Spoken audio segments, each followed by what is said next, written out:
Alright, hello everyone. Saw some comments complaining about not having a lot of trivia. Well, today we're going to talk about a big one today. We're going to talk about Maruzensky the supercar. If you wonder why her unique in the game, it's literally her revving up a engine. It's because in real life her nickname was supercar because she was straight up unbeatable.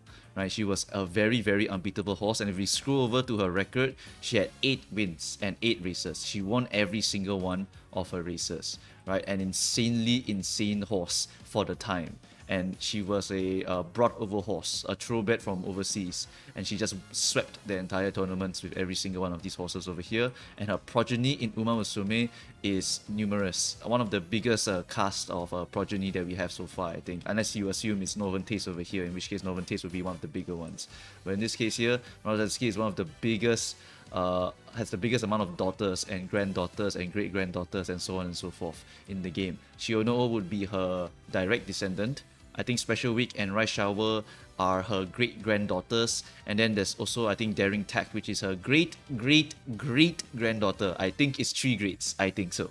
And all these others are like in between, like it's great-great or great or somewhere in between. They're all her progeny in some way or another. I actually couldn't be bothered to draw arrows for all of them, so just assume that this is the Great Wall of Maruzensky progeny, including Kuren-chan. Kuren-chan is also one of Maruzensky's progeny, right? All of them are great horses. All of them have won a lot of G1s, and Maruzensky was basically an unbeatable horse. Literally unbeatable and feared for her time. That's how strong she is, right? By the way, for a little bit of extra trivia, in the game, she actually has her own car. She actually has her own car. And she always acts like a young lass, but she is actually a super ancient horse. Super ancient. Never call her old in the game, otherwise she'll be very, very angry at you. Alright, so yeah, Maruzensky won every single race. She had massive gaps between all other horses, which is how she earned the name the supercar.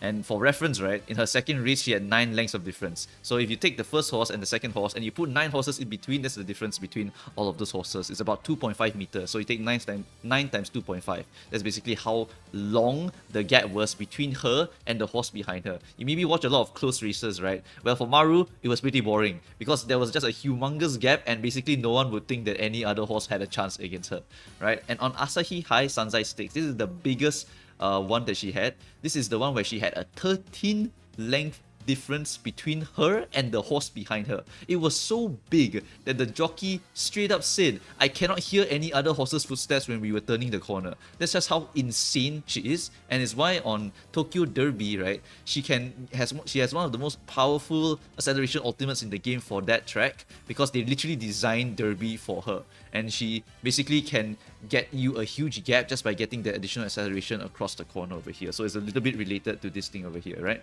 She was so feared that other owners refused to race her, and in the game, right, during the spring stakes, there are only 5 racers in that game because in real life, only 5 horses came to fight her. The rest did not want to sign up, and they almost cancelled the entire race because no one wanted to fight the unbeatable horse, straight up. And some other jockeys, I think one for Hishi Speed, also said, like, "I'm glad I don't have to fight Maruzensky," right? That's literally what he said, right? People don't want to fight the demon horse or the supercar, right?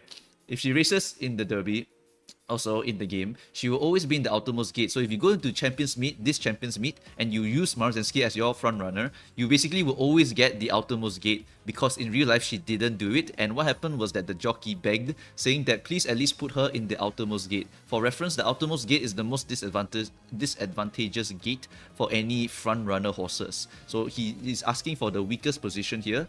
They don't need any money, and they just want to see her show her strength, show her power, right? Because this horse, they want to see her pop off in the Tokyo Derby. While she was not able to ever do it, they even threatened to sue, but unfortunately, it was a case-closed situation. Her bloodline would eventually win it for her in the spirit, right? Sakura Chiyonoo would win it. Special Week would also win it, right? So this is one of the cases where there was a controversy because of this. A lot of people really wanted to see Maruzensky run in the Tokyo Derby because everyone wants to see a strong horse run, right? Of course, there are some situations where people don't want to see a strong horse run because gambling on a strong horse is a bit boring, right? But a lot of people liked to see Maruzensky go and seat the entire competition here, and they wanted to see it because it was very early on also. She didn't run a lot of races if you compare to like some other horses, right? Or, like this one is 8 races, 15, 32, 113, 28. Like this horse didn't really run a lot of major races, and they really wanted to see her pop off. It's like the same logic as wanting to see Agnes Tachyon pop off, right? Because she ran 3, then you're like, oh, one of the Triple Crown completed, but in the end she would never complete it because she got tendonitis, right? So yeah, this is pretty much what happened with Maruzensky. and only her bloodline will be able to win it for her, unfortunately, right? She couldn't race in the Tokyo Yushin, and thus a controversy was started from this. And also, if you use her in Tokyo Derby every single time, her ultimate is always one of the most powerful ultimates in the game, as a reference to this situation here. So while she's not able to, her inheritance will let you make you win the Derby. Right, so basically hinting at the fact that she would have swept the entire Derby, which I think is very, very nice tribute to Maruzensky. Similar to the Oguri cap controversy, because Oguri also never signed up for the classic races, so she also could not race in the Tokyo Yushun. It's very similar in a way, because these horses were just not able to race in Tokyo Yushun. And it's true, all of these little controversies through history, right? All these people are fighting for the right to see their favorite horses run in the classic races. Eventually, right, what happens is that the Yushun would add an extra option to pay more money to get into that race as a participant horse. And one horse would do it and win that entire thing, and that is TM Opera O, who would go on to become the overlord of the Century's End and sweep every single tournament for a very, very long time, to the point that people would hate her.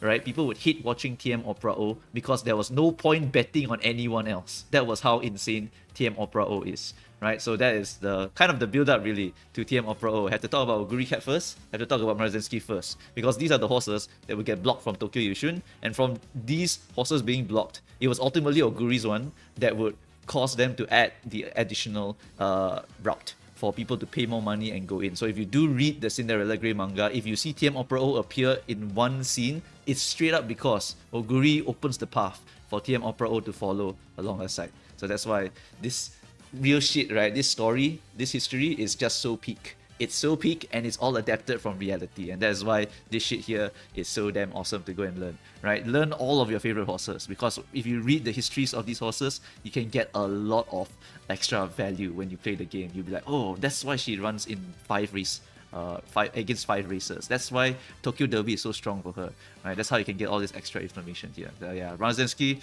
wow, really, really amazing horse. It's through her and Oguri that ultimately TM Opera O would have the chance to become such a damn dominant horse for such a long time. And Maruzensky also produces many, many, many G1 winners. Like, this horse here is just an insane horse. Absolutely insane horse, right? So yeah, that's pretty much it. 2 goats talked about. Tokyo Yushun mentioned many, many times, because Tokyo Yushun is one of the classics, right? Classics, they used to be pretty gate-capped, right? There was a tradition going on, which ultimately gets broken through due to Oguri cap, right? Maruzensky definitely contributed a bit in the way that a lot of people were also feeling very controversial about how come overseas horses cannot race in our classics, right? So this just all opens up different avenues for different horses, and horse racing will change over time, right? Yeah. So in the future, maybe we'll talk about some of her progeny, but for now, that's pretty much it for Maruzensky. Now we can get to the actual content for today, alright? Alright, hello everyone. So this video is really just about this part over here, because I had to dig up some really, really old notes that I've asked before with Urzi and all of these other JP veterans about the late surger FOV value. But I also want to talk about how good this damn video is for Seriru's video. I highly, highly recommend it. Definitely try to watch this video. He basically says if you watch this video, you will win, and I can actually agree with a lot of the information inside this video. It's a banger video once again, right? Also has one very good one-liner inside, which I'm definitely going to be using in the future again, right? So let's start off with some of the good stuff here that I really like about the video. All of the different team comps here. All the different team comps are very, very good recommendations. The 2 Ace plus 1 debuffer is in fact the one that I'm going to be using. I'm using Oguri because I like Oguri. I'm using Ghost Ship because I like Ghost Ship. I hate training Ghost Ship, but I love Ghost Ship in real life. And then I also train Nice Nature because I'm so used to training a Nice Nature. And Nice Nature is generally easier to train than making an Ace. And Ace is nightmarish to train because you need to get medium S, you need to get good inheritance, you need to get good rainbows. Depending on your deck, this can either be super easy or super hard, right? That's why I don't like it when people tell me, oh, it's so easy to make an Ace. No, your deck is just good. That's why you're making an Ace so easily, right? Yeah, so that's pretty much it for this 2 Ace plus 1 debuffer. Is just a good middle ground option that I think a lot of people should be going for here. It's just a good option. There are also some other budget options here that he recommended. Agnes Tachyon, Super Creek. Just take note, if you reroll on the Super Creek banner, you cannot use Super Creek card to train Super Creek, so that kind of falls off in value for you. But you can basically use that Super Creek card to train Agnes, can use it to train Ghost Ship, can use it to train Mayano, Grass Wonder, Daiwa Scarlet. All of these horses are very, very decent options for a budget player, right? Use the deck in Seriru's video is a very, very good F2P deck. It basically comes with 3 max limit break freebie cards, basically, the welfare cards. Those are still good enough to actually train a decent enough Agnes Tachyon or Super Creek. Really, really good options here, right? Because they have innate super recoveries, and innate super recoveries just means that you're able to just heal yourself a lot of stamina and protect yourself against Nice Nature. But take note, Super Creek can't be trained with Super Creek, so you will need to find some other recovery for that position in particular. Otherwise, you're not able to get a lot of stamina.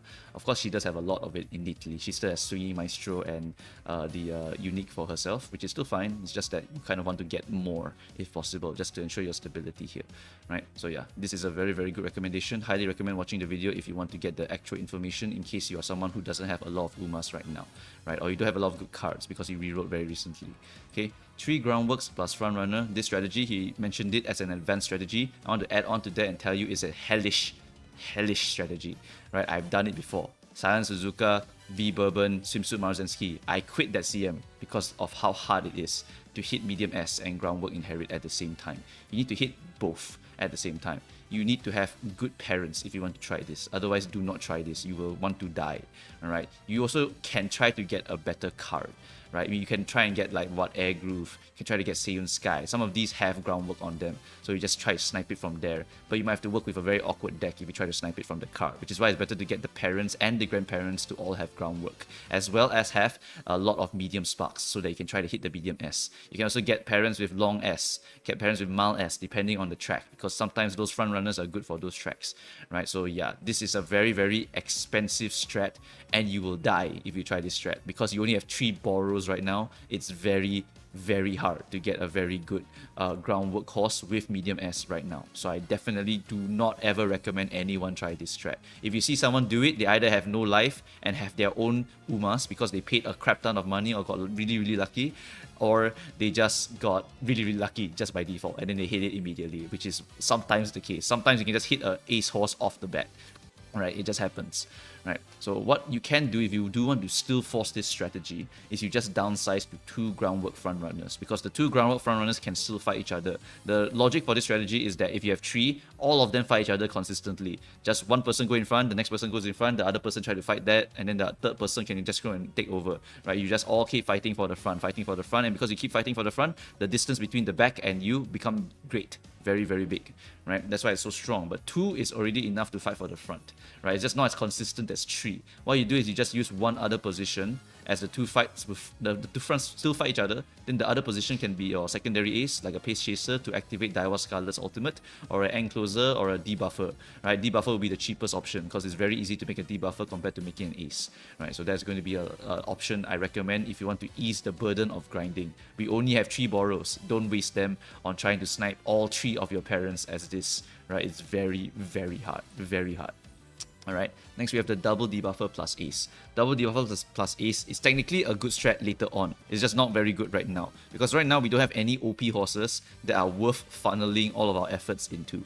Right, double debuffer is also very good, right? The debuffers are good because they are very cheap, right? Don't need to get medium S, just need to get a lot of good debuffs on them. Just need to make sure you land those debuffs realistically, so just make the horse strong enough to survive the whole track, right? So this is a very good strat if you are a player that just doesn't care about Champions Meet. Then all you do is you just make 2 debuffers, focus all your effort into 1 ace, and then you go on with your life already, right? Because you can just make 2 shitty debuffers and then 1 ace, and that's good enough already, right? Your ace, if she wins, she wins. If she loses, she loses, right? That's the bad thing also about this strat. If your ace messes up, right, you lost. You can't win with the other debuffer, which is why if you do want to do this strat, try to make a secondary win con, right? Try to do Grass Wonder with Nimble Navigator plus on your left plus Fast and Furious plus a Majiro Ryan ultimate, and you pray that she can win. If she doesn't win, at least she debuffed, right? So at least you have a secondary win con instead of just all eggs in one basket, right? If that ghost ship gets blocked, if that ghost ship gets rushed, if your Daiwa gets rushed, if your Daiwa gets late start, so many things that can go wrong for your ace. So you want to have 2 to increase the win rate over here. We'll come back to this go-to advice over here because that's a very banger one-liner, and I think it's good to end off the video with banger one-liners.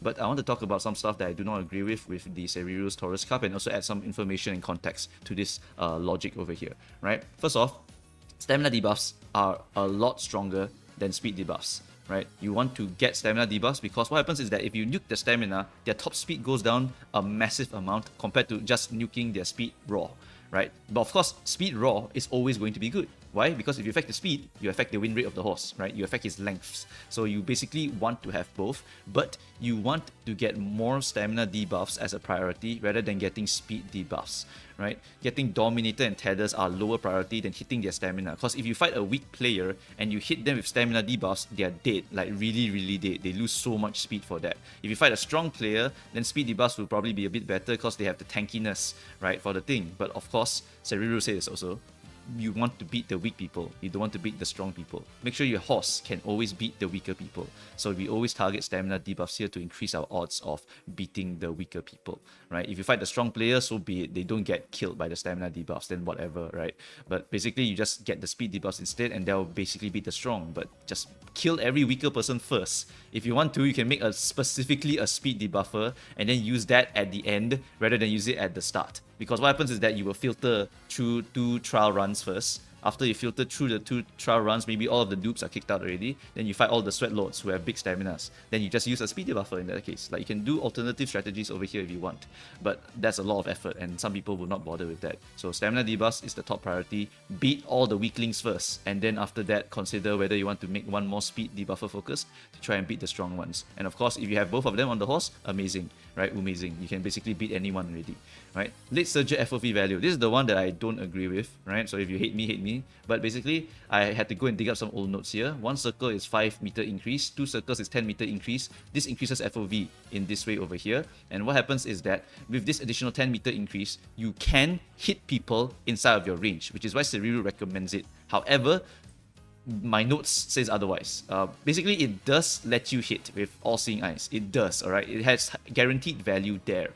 But you have to pay SP for it. You have to pay skill points for it. So, if you have to sacrifice a debuff for this, I would rather you buy the debuff. And I confirmed with some of the other JP veterans. Some people say that yes, there is some value, but it's also a bit niche, right? You can land that debuff and still get guaranteed value. But if the FOV is bigger, sometimes you don't even land it anyway. You can still miss. It's just increasing the odds of you landing it, which ultimately is not that important because getting more debuffs is better every single time.